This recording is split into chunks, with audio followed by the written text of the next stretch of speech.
los tomógrafos aquí. Y bueno, es una tecnología que sin duda ha ido mejorando cada vez más, cada vez tenemos mejor calidad de imagen y más herramientas que nos pueden ayudar para el diagnóstico, y no solo el diagnóstico, sino la planeación de tratamientos.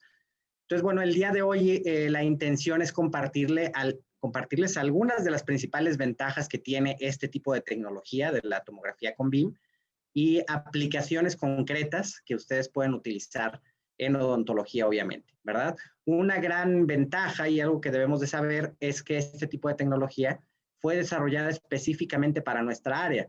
Entonces, eso va a tener muchas ventajas porque, por ejemplo, las herramientas que van a tener los software con los que podemos evaluar a nuestros pacientes, pues son pensadas justamente en nosotros. Entonces, son realmente las que nosotros necesitamos, ¿verdad?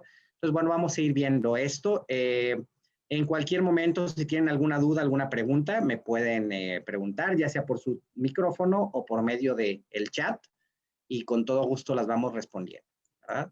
Entonces, bueno, en primer lugar, siempre que me gusta o siempre que me invitan a hablar sobre tomografía, me gusta comenzar hablando de la radiología 2D. ¿Y por qué me gusta hacerlo de esta manera? Pues porque principalmente la tomografía nos va a ayudar a resolver las tres principales limitaciones que tiene cualquier estudio en 2 dimensiones. Estas tres principales limitaciones son la superposición de imagen, en primer lugar. Sabemos que todas las estructuras que se encuentran entre el haz de rayos X y la película radiográfica o el sensor digital, ahora que hablamos de radiología digital, pues se van a sobreponer sobre una placa. Esto quiere decir que no es que las radiografías 2D no sirvan o que ya estén descontinuadas, para nada quiero que se queden con esa idea. Sin embargo, sí tienen ciertas limitaciones, ¿verdad? Una de ellas es que, bueno, debido a la superposición de imágenes, pues si nosotros necesitamos observar algo con mucho detalle, pues va a ser difícil que lo podamos detectar, ¿verdad? Pensemos en una fisura radicular, por ejemplo.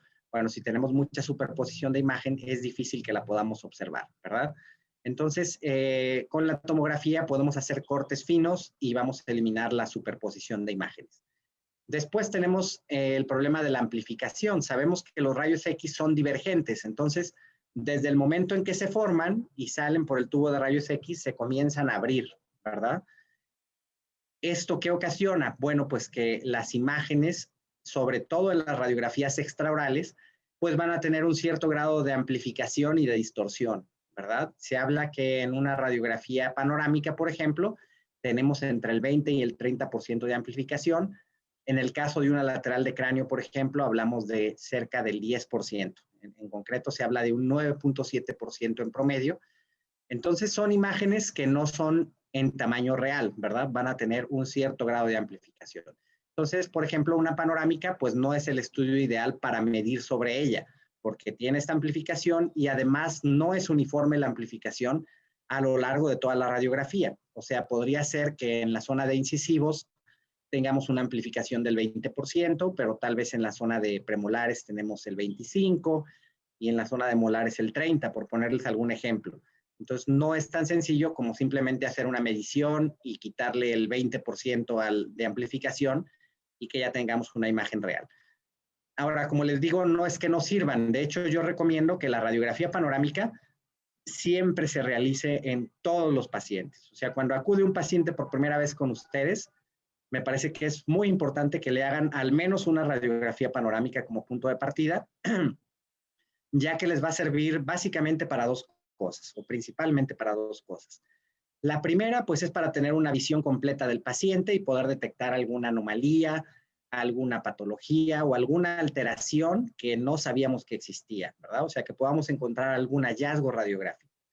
Eso es muy importante. Y la segunda, que me parece no menos importante, es el hecho de que nos va a servir como una evidencia de cómo acudió el paciente con nosotros, incluso con fines legales, para que ustedes puedan en un momento dado justificar por qué realizaron algún tratamiento en específico, ¿verdad? Porque de otra manera, ¿cómo podrían ustedes comprobar que un paciente necesitaba cualquier tratamiento que ustedes puedan pensar si no tienen un aval o una imagen que de alguna manera haga ver que ese tratamiento era necesario? Entonces, me parece que es fundamental tener una panorámica inicial.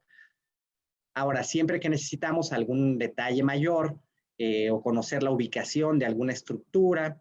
Vamos a ir viendo distintas aplicaciones o, por ejemplo, todo lo que tiene que ver con cirugía.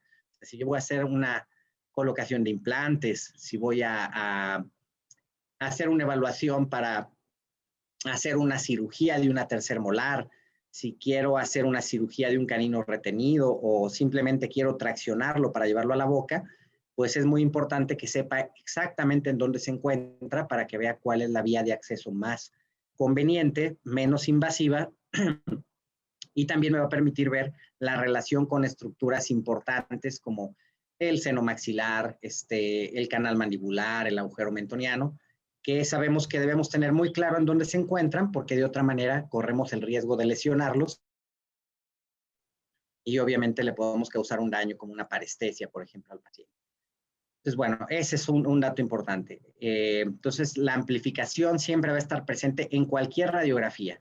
Incluso en una periapical vamos a tener un cierto grado de amplificación, que obviamente va a ser menor porque pues, la proximidad que tiene la película con el diente en una periapical pues es muy cercana. Entonces, obviamente, no va a alcanzar a ver tanta amplificación. Y por último, la distorsión. Además de que se amplifican las imágenes, se distorsionan un poco. Entonces, no voy a tener imágenes reales completamente. Esas son las limitaciones que tiene. Y como les digo, no quiere decir que no sirvan los otros tipos de estudios, pero sí tienen ciertos límites. Ahora, con la tomografía, ¿qué ventajas tenemos? Bueno, ahí vamos a tener imágenes en tamaño real. Aquí siempre puede venir una pregunta, ¿no? Pero ¿por qué? Si la tomografía funciona con rayos X, en los estudios 2D tenemos amplificación y en la tomografía no. Bueno, realmente pasa esto porque la tomografía es una reconstrucción hecha por computadora. O sea, a fin de cuentas, nosotros vamos a irradiar a nuestro paciente dando un giro de 360 grados y de esa manera puede calcular el equipo cuál es el grado de amplificación que tiene desde cada ángulo y entonces ya nos puede ofrecer una imagen en tamaño real. Es por eso que sí tenemos imágenes exactas en tomografía. Después vamos a poder verla obviamente en una reconstrucción multiplanar por medio del software y vamos a poder utilizar todas las herramientas que tienen los software, que como les digo, están pensadas precisamente en el área dentomaxilofacial.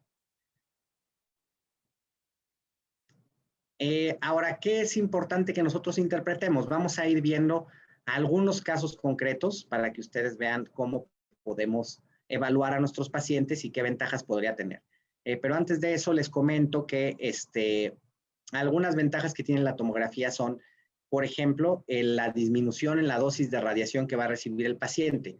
Si ustedes realizaran una tomografía médica de los maxilares, entonces la radiación que recibiría el paciente sería hasta 15 veces más que con una tomografía con BIM. O sea, realmente la radiación que recibe el paciente en una tomografía de este tipo es menor incluso que si hiciéramos una serie periapical completa, obviamente con película radiográfica. Entonces, realmente me parece que el tema de la radiación como tal, o sea, o en relación a la dosis que recibe un paciente por medio de la tomografía, no debería ser un impedimento, obviamente siempre que hay una justificación, ¿no? Algún motivo por el cual necesitemos más detalle para poder diagnosticar mejor a nuestro paciente.